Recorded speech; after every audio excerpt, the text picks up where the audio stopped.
What if a backyard inventor really built a time machine? Not in a government lab, not in a science fiction novel, but in a small Missouri town in the mid-1990s. His name was Michael Madman Marcum. He wasn't a physicist. He wasn't a government insider. He was just a young man fascinated with electricity, driven by curiosity, and bold enough to believe he could change the laws of reality. His story begins with a spark, a literal one, that led him from tinkering with high-voltage arcs to becoming one of the most famous callers ever to appear on Art Bell's late-night radio program, Coast to Coast AM.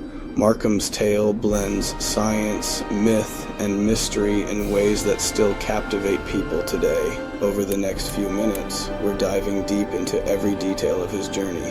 The inventions, the arrests, the radio appearances, the disappearance, and his shocking reemergence nearly 2 decades later. Michael Marcum was born around 1974 in Missouri. From a young age, he had a restless curiosity about machines. While most kids were outside playing sports, Mike was in his garage disassembling radios, televisions, and appliances.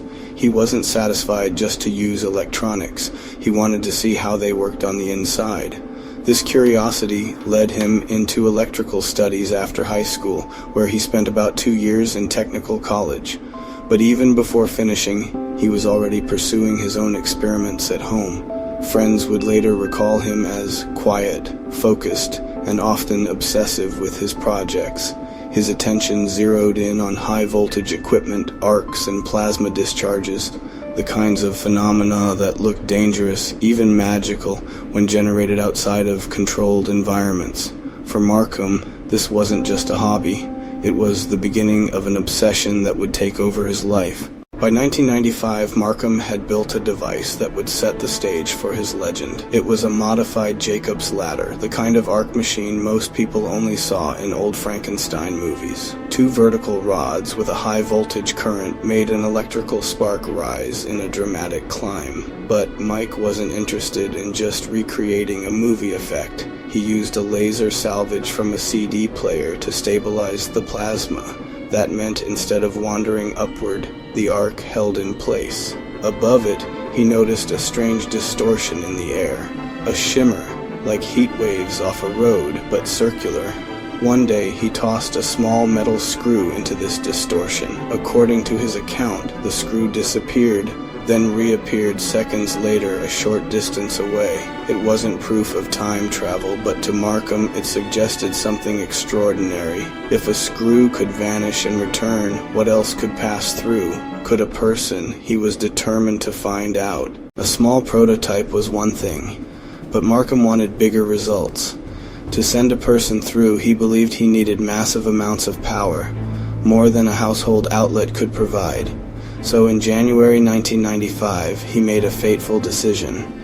He stole 6 heavy transformers, each weighing nearly 300 pounds, from the local power company. He wired them into his house in Stanberry, Missouri, and fed them into his machine. The effect was immediate and disastrous. His experiments drew so much current that they caused power outages across the area. Lights flickered, appliances blew out, and neighbors wondered why their bills were skyrocketing. It wasn't long before authorities connected the dots. Marcum was arrested and charged with felony theft. He spent about a month in jail and received a suspended sentence. For most people, that would have been the end of the story, but for Marcum, it was just the beginning. Shortly after his release in April 1995, Marcum picked up the phone and called Art Bell's Coast to Coast AM, the late-night radio show that millions tuned into for UFOs, conspiracy theories, and the unexplained. Marcum told Bell about his device, how he stabilized the Jacob's ladder with a laser, and how a screw seemed to vanish into thin air. He admitted to stealing the transformers, but explained that he was simply pursuing knowledge. Art Bell was fascinated. The audience was even more so.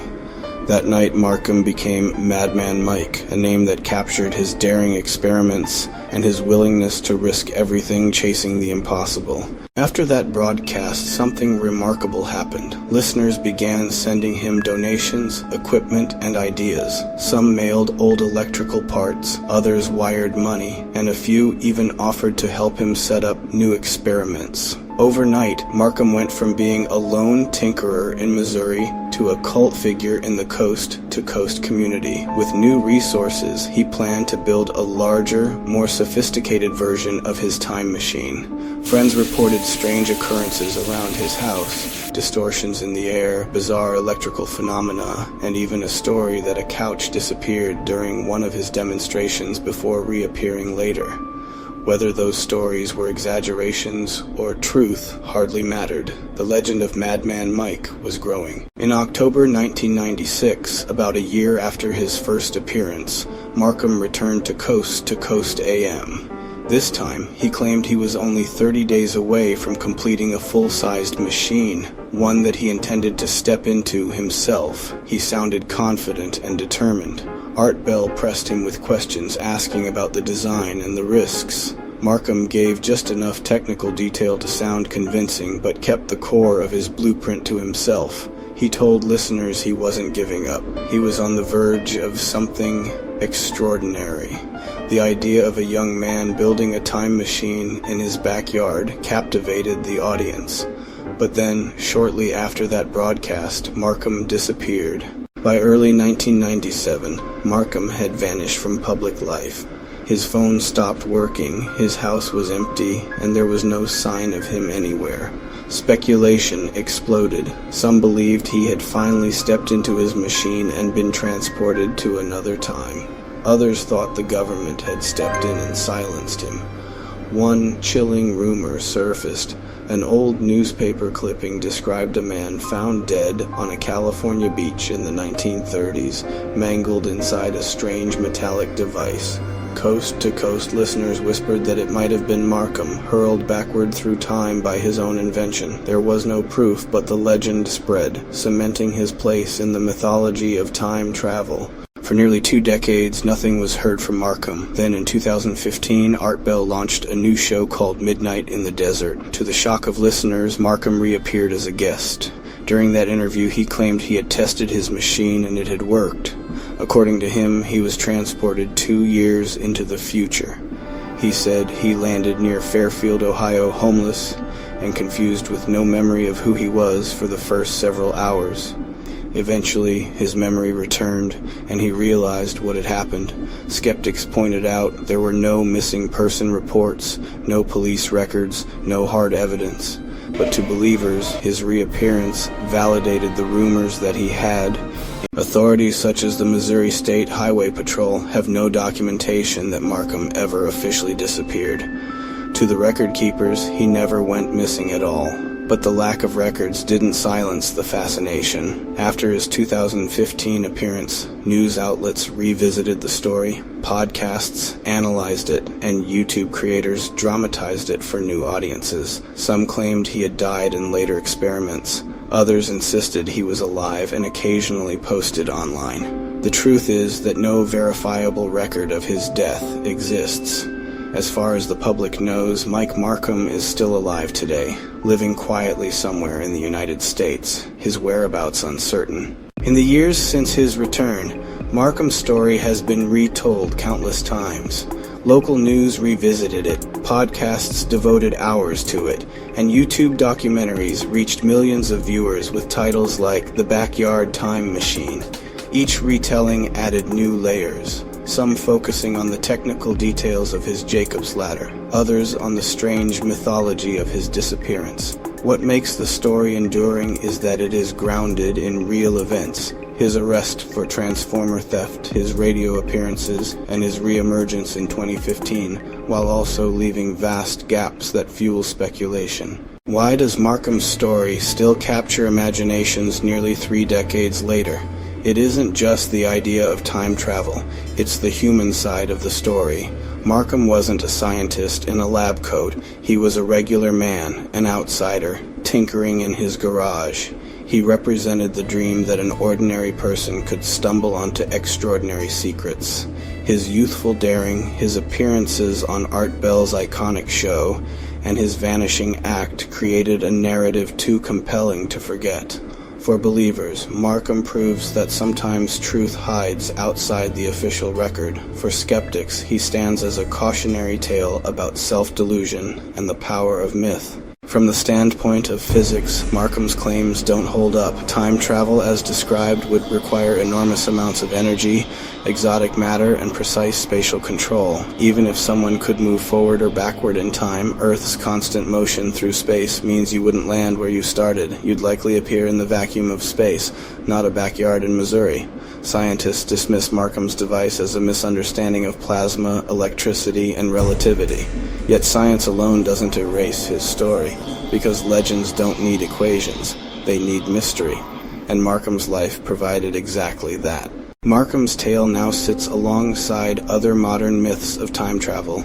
People compare him to John Titor, the supposed time traveler who posted online in the early 2000s, or to the Philadelphia experiment, the alleged Navy project to teleport ships. Like those legends, Marcum's story mixes real details with unverified claims. The difference is that Marcum was a real person who appeared on nationally broadcast radio shows, was arrested, and interacted with millions of listeners. That makes his story harder to dismiss as pure fiction. He occupies a strange place between urban legend and documented history. To understand the full scope, it helps to recap. In 1995, Marcum built his first device and was arrested for stealing transformers. That same year, he debuted on Coast to Coast AM and gained national attention. In 1996, he returned, claiming he was close to testing a full machine. By early 1997, he disappeared from public life, sparking decades of speculation. In 2015, he reemerged on Midnight in the Desert, claiming he had traveled 2 years into the future. Since then, his trail has gone cold. That sequence of events, simple yet strange, fuels the myth to this day. So who was Mike Marcum? Was he a genius who brushed against secrets we can't yet understand? Was he an eccentric tinkerer who fooled himself with electrical illusions? Or was he simply a young man driven by curiosity who became swept into legend through the microphone of Art Bell? The truth may never be known. What remains is the story, a man, a machine, and a mystery. Michael Madman Marcum is remembered not for proving time travel, but for daring to believe in it, to chase it, and to live out a legend that endures decades later. If you enjoyed this deep dive into the legend of Madman Mike Marcum, make sure you like this video, leave a comment with your thoughts, and subscribe to the channel. Turn on all notifications so you don't miss a single upload, because next time we're diving into another mind-bending conspiracy, Project Bluebeam, the theory of a staged global event that could change everything you think you know about reality. You won't want to miss it.